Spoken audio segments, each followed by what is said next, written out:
These are all the items I'm going to be upcycling in today's video. I thrifted this, thrifted this, thrifted this, thrifted this, love it, and I thrifted this, Dollar Tree, Michael's, but on sale, all in today's video. So let's get started. Hi, I'm Cheryl, and welcome to Lifestyle of a DIYer. And let's get right into it with DIY number 1.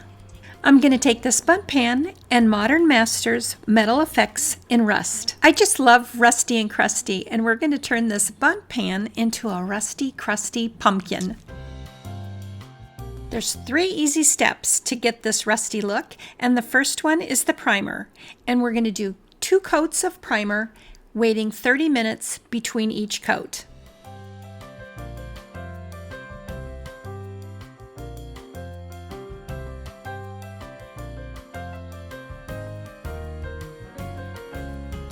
After letting step 1 dry for 2 hours, we're ready for step number 2, and that's applying the iron paint.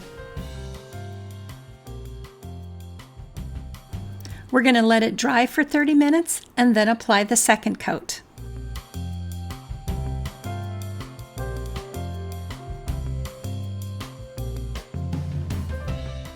We're going to let that second coat dry for 1 hour, and then we're going to go to step number 3, and that's applying the rust activator. We're going to give it a light coat of the rust activator, wait 5 minutes, apply a second coat, and in 30 to 40 minutes it should start getting rusty, and this is after 45 minutes. Now we need to make a place for our stem, so I'm going to use this adapter on my drill called an auger to make a hole in the top of the Bundt Pan.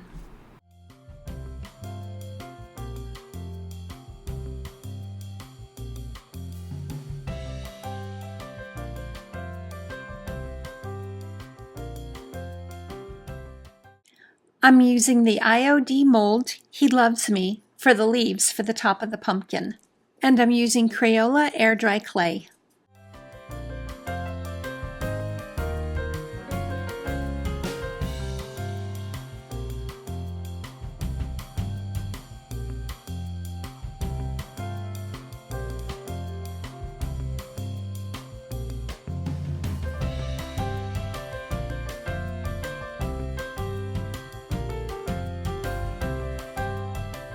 I used Fusion Mineral Paint in Bayberry to paint the leaves, and Weld Bond glue to glue the leaves to the top of the pumpkin.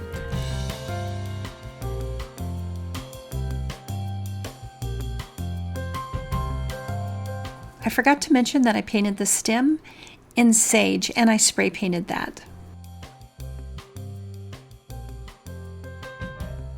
Before I glued in the stem, I should have taken care of the rough, sharp edges from the auger. So to fix it, I just covered the whole thing in clay.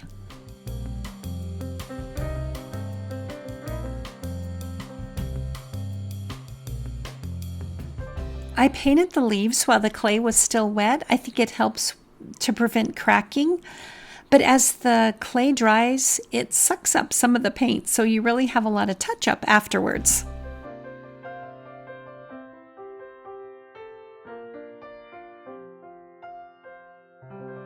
I added a little dark wax to the leaves and the stem, and I used this Wise Owl metallic gilding paint in copper for the finishing touch.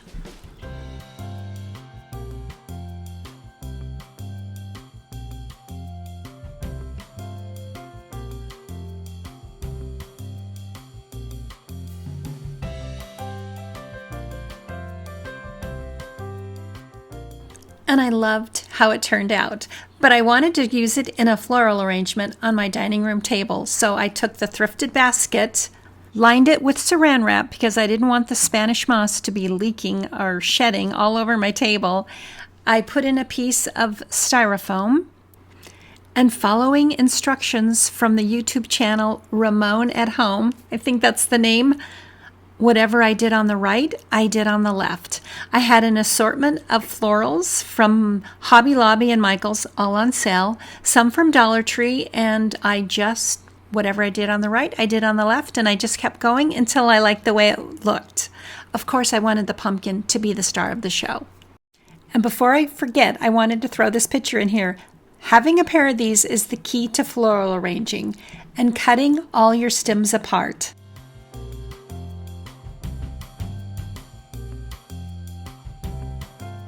I filled in any gaps with Spanish moss, and here's how it turned out.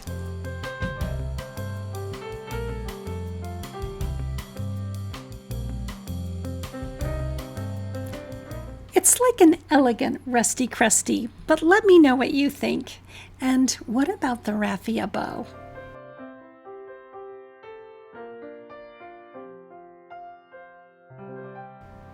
And on to DIY number 2. In the next DIY, we're going to take 3 of these Dollar Tree pumpkins, just in case someone didn't have a way to cut out their own wood. I thought this would be an easy fix, but removing all this paper is not so easy, but it's doable, and I needed to do it 3 times. And I painted each pumpkin in these beautiful colors from Dixie Belle. Now I only painted the back because really I wanted to see how the colors were all going to work together. And I wanted to take off the Dollar Tree look of the pumpkins, so I rounded off the edges with my jigsaw. Each pumpkin got 2 coats of paint on both sides. Life is a winding road, no telling where and they were ready for the next step. I'm going to use this stick and style stencil roll from Redesign with Prima. And you just cut off what you need, and you can reuse this same stencil a few times. won't stop for traffic light. I'm going to take this texture paste and mix it with each of the different colors from the pumpkin and use it with the stencil. And I really wanna know if I will ever figure out where the road goes. Even if I'm falling down, I will keep on searching for my highs. Once the stencil's dry, I can use it with the next color. And I'm only putting it on one side of the front of the pumpkin because we're going to layer the pumpkins. You can say I lost my mind, I will keep on holding my head high. And one more time using that same stencil, and really I could use it again. And I've never used these kinds of stencils before. I took a class at Redesign with Prima. They're in Temecula, California. If you get a chance to take that class, one of those classes, it's a great way to try different products. Next, I'm going to make an assortment of clay molds. This time I'm going to use the IOD Classic Elements and the IOD Acanthus. I made an assortment of different molds because I knew that what I didn't use now, I could always use later. Even if the sky is falling down.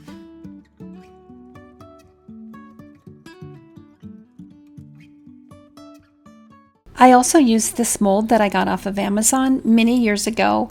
I wouldn't recommend this mold now that I've used Redesign with Prima and IOD. The quality, the difference is huge.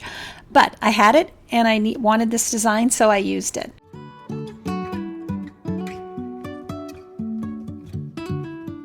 I used Weld Bond glue to glue on all the molds.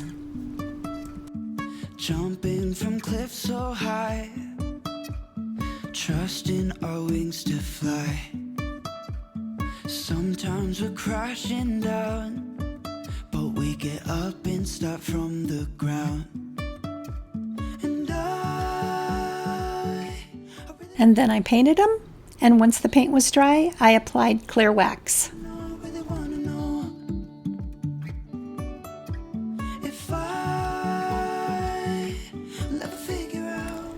I don't show the video, but I also used a French script transfer on the orange pumpkin. I'm going to do a transfer later in the video, so if you've never done a transfer before, I'll show you how to do one there.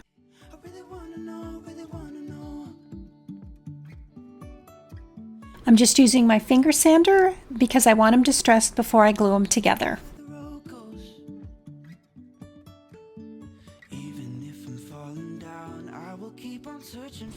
And I'm using the Weld Bond glue to glue them together.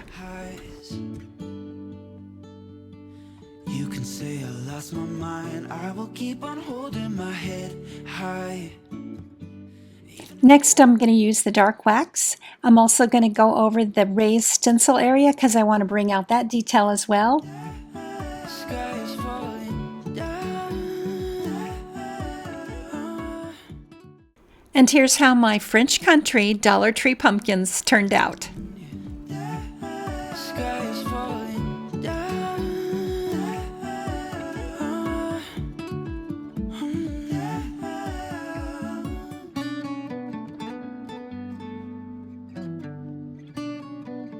And on to DIY number 3 and 4. The next DIY is so simple, but it might be one of my favorites. I'm going to use this dried wildflowers transfer by Redesign with Prima, and by the time Thanksgiving gets here, I will probably have used every one of these. I love this transfer. And one of them fits perfectly in the center of my tray. But I first need to paint it, and I paint it in Wise Out Chalk Synthetic Paint in the color Isles Avenue, and I apply 2 coats of paint. Once it's dry, because it's a chalk paint, I need to seal it before I apply the transfer. And I sealed it in Rust-Oleum 2 times clear in a matte finish.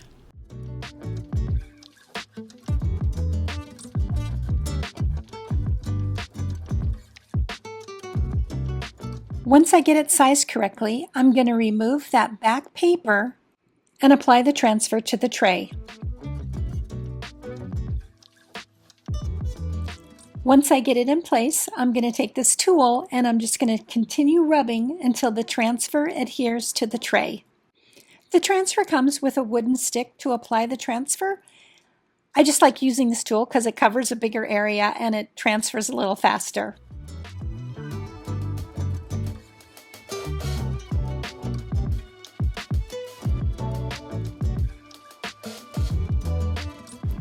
And you just keep rubbing until you can slowly lift up that carrier sheet. If a little bit of the transfer is still sticking to the carrier sheet, you can just put it right back down, rub a little more, and then keep on going. Once you get the entire carrier sheet off, you want to take it and rub over the transfer just to make sure everything's adhered well. And we're going to go right into the next DIY because I want to use another one of the transfers on this plastic pumpkin. But I don't want this pumpkin to look plastic, so I'm going to paint it in the same color, Wise Owl Chalk Synthetic Paint in Isles Avenue. And just so it doesn't have any brush strokes, once I get it painted, I'm going to go over it with this sponge just to give it more of a textured finish. And once it was dry, I used the same sealer. Now I won't lie, this transfer was a little tricky. Still doable, you just have to take your time, and I loved how it turned out. I just placed it where I wanted it to go and I started applying it. But you can see my hand at the top. I am actually pushing on the transfer and I don't want it sticking before I'm ready for it to stick to the pumpkin. So I cut the transfer and I gently flipped the transfer back until I was ready to use it. And you can see right here, I had lifted some of the transfer, so I just put it back down and applied it again. Now as I'm working my way around the transfer, this time I'm going to cut off some of the backing and slide it under the transfer so it doesn't stick to the pumpkin. One thing nice about a transfer is you can overlap them, which I'm going to have to do in a minute.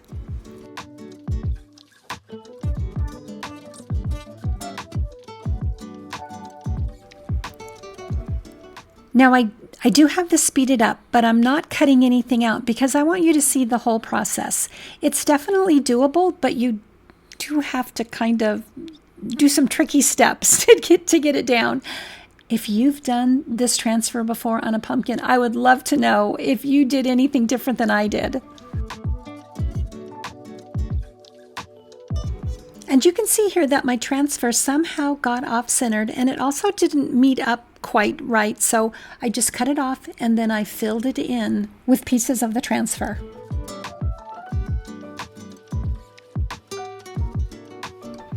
And when I was all done filling in this little section, I really don't think you could tell where it was. The whole thing just blended in so nicely, which is what is so nice about transfers. Now I'm going to take this little section of transfer and try to even out the design so it doesn't look lopsided on my pumpkin.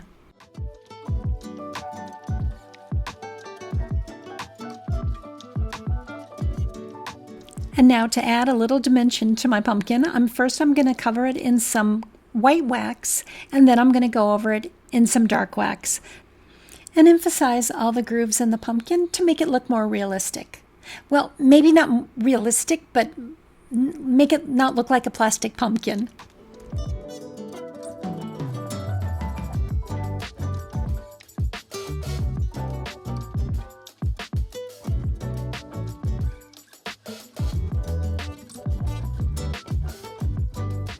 I added some dark wax to the stem, and this pumpkin was done. I love pumpkins, and I love how this pumpkin turned out, but I just love that little tray. You'll have to let me know what you think.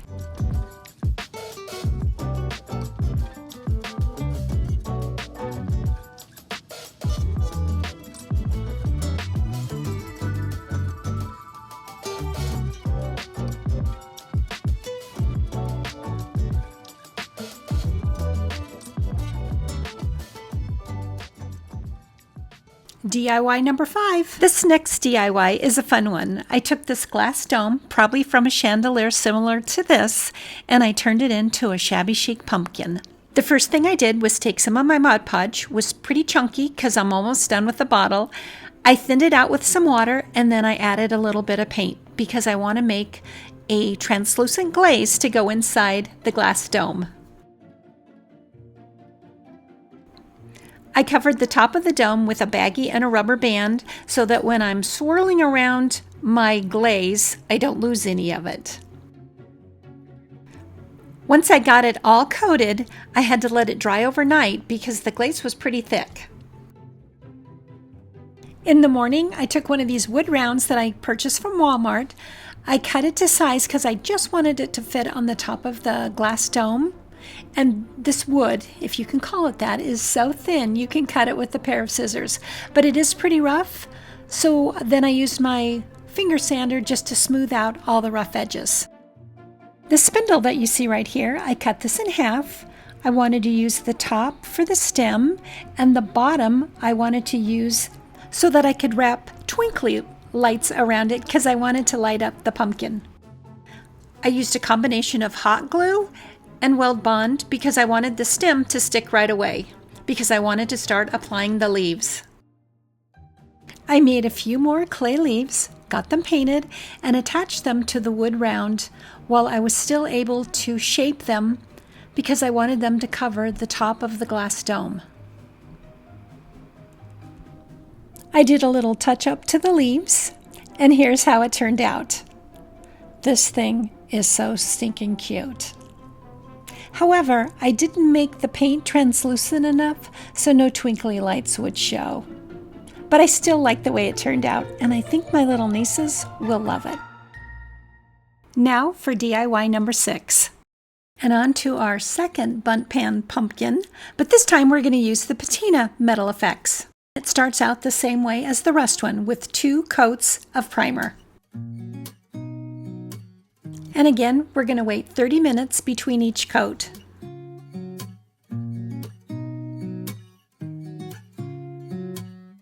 And just like before, you wait 2 hours before step number 2.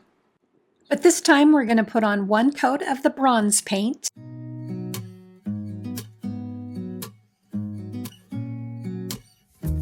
We're going to wait 30 minutes, and then we're going to apply the second coat of bronze paint. And while the paint's still wet, we're going to go to step number 3, and we're going to lightly coat the bronze paint with the blue patina solution.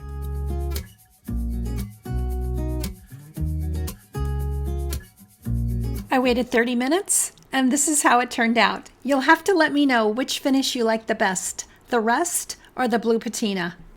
Now I finished this one off the same way. So that's why I'm not showing you here. I used the auger, and this time though, I used the leaves from the mold Fleur de Lis. Now you could stop right here. I think this thing looks super cute, but I'm going to add some flowers. I guess I'm kind of into flowers today.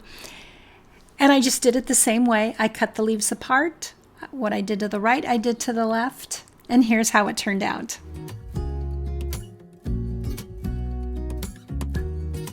And I just can't decide bow or no bow. Let me know that too.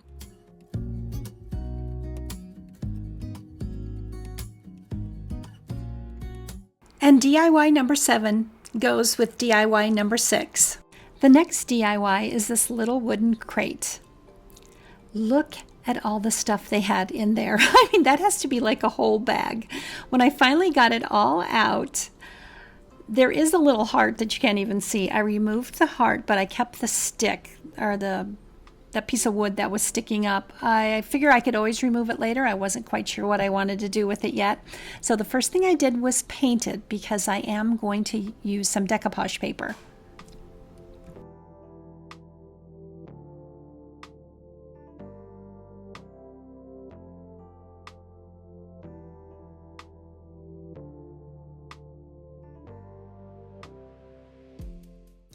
This is one of my favorite decoupage papers from Roycycle. It's called Corrugated Metal. And I'll try to put links to the items I've used in today's video in the description section below. I get it all cut to size, and I use my mystery decoupage medium because I put it in this container and I don't know which one it is. I smooth out all the wrinkles with a little piece of saran wrap, and then I make sure that all the corners are done, because if I'm going to mess up a spot where it's going to lift, it's going to be those corners. So I just want to make sure they're all done. And you can see on this side, I have a little trouble getting this piece on straight. And if you're new to decoupage, this is what's nice about rice paper. It is way more forgiving than tissue paper or a napkin. You can lift it and not worry about tearing it. Once I get it all down with no wrinkles, I'm going to give it a second coat with the decoupage medium.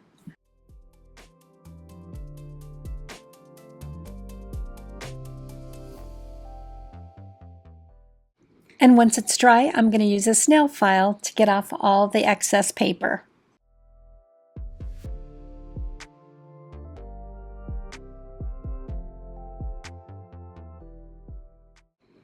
This nail file was perfect for getting in between the slats on this little wooden crate.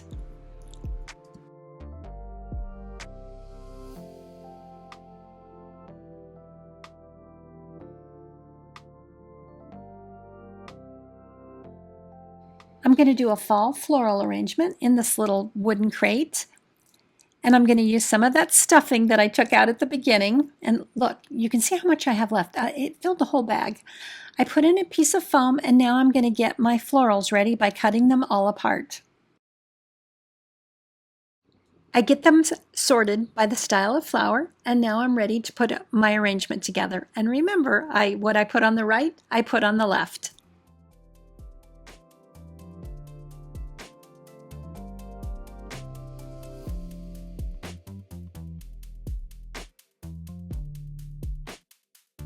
And it looks perfect with my blue Bundt Pan Pumpkin. And you'll have to let me know, have you tried floral arranging? And if you're a florist, be nice. I think they turned out okay. Now for number 8. Next, I'm going to make over my Michael's pumpkin. And here's a picture of my inspiration. And I say inspiration loosely because it's not going to be the same color. And I'm going to use a crackle finish to try to get close to the finish on the Pottery Barn pumpkin. My first layer is going to be Wise Owl chalk synthetic paint in the color Turmeric.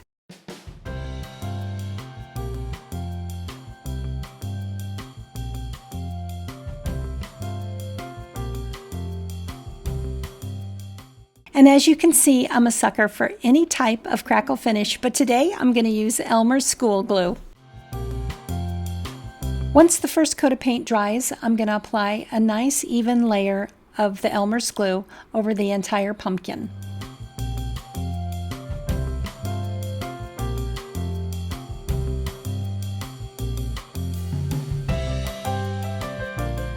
You want to wait just a couple of minutes, and then you want to apply your top coat of paint. And you can see right here that I applied way too much glue. Now when you're applying that second coat of paint, you don't want to overwork the paint. You just want to lay it down and don't mess with it, which is kind of hard to do.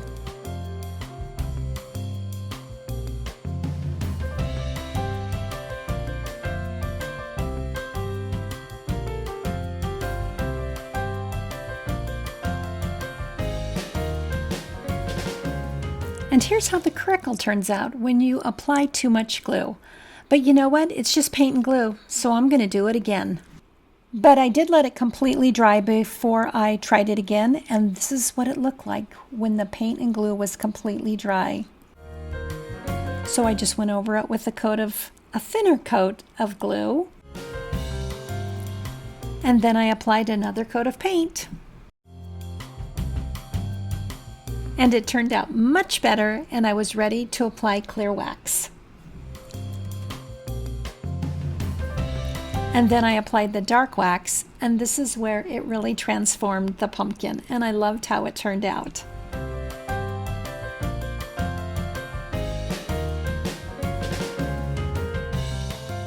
I used dark wax on the stem, and then I added a little bit of this texture paste in the color moss on the stem and then in the grooves of the pumpkin. And here's how it turned out.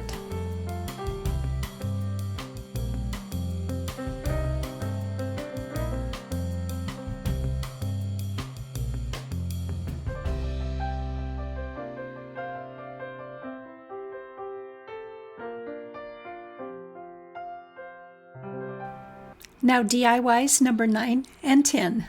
I took these two thrifted items and I'm going to try to marry them together to make a fall floral arrangement. I love the color of the candlesticks, so I spray painted the pumpkin in this copper color. Next, I took all the florals, I cut them all apart and separated them by style.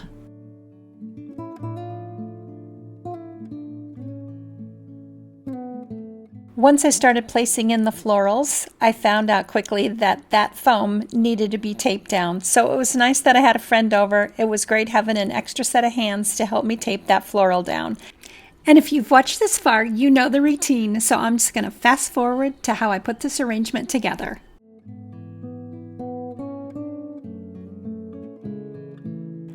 I found this pumpkin at Ross, and it was the perfect size and color to go with my floral arrangement. So I just added a little dark wax to just give it a little more dimension.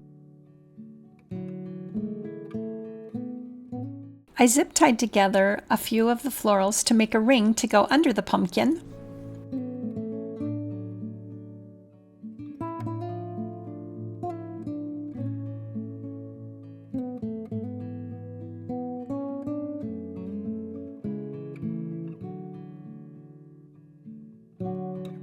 And here's how it turned out. I apologize for the lighting. To get a good picture in my dining room, I need a lot of natural light, and it was raining that day, and it never rains in Las Vegas, so it is what it is, but I do love the arrangement. And I've had the wire pumpkin for years, and I never really knew how to decorate with it, so really this is the perfect solution.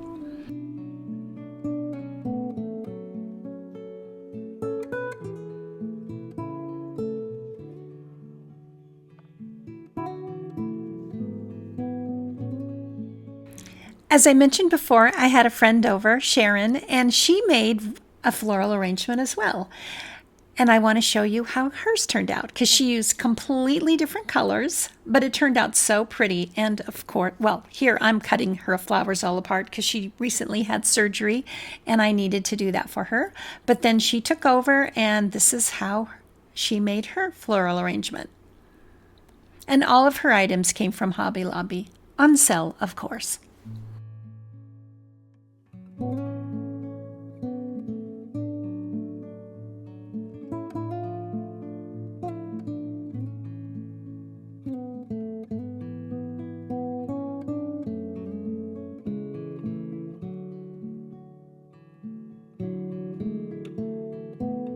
And here's how Sharon's turned out. It looks so pretty. I love that black vase and the colors of the florals that she used. And that pumpkin on top, That came from Ross. So for two novices that don't really do floral arranging, I think they turned out pretty good. You'll have to let me know in the comments below. Do you have a crafting buddy that you get to craft with? And here's a recap of all the projects today. Do you have a favorite? I would love to know. And I know it was another long one, so if you've made it this far, thank you so much for watching. Leave a comment if you have any questions. I always get back to them. And if you like this kind of content, give me a thumbs up. Don't forget to subscribe, and we'll see you next time.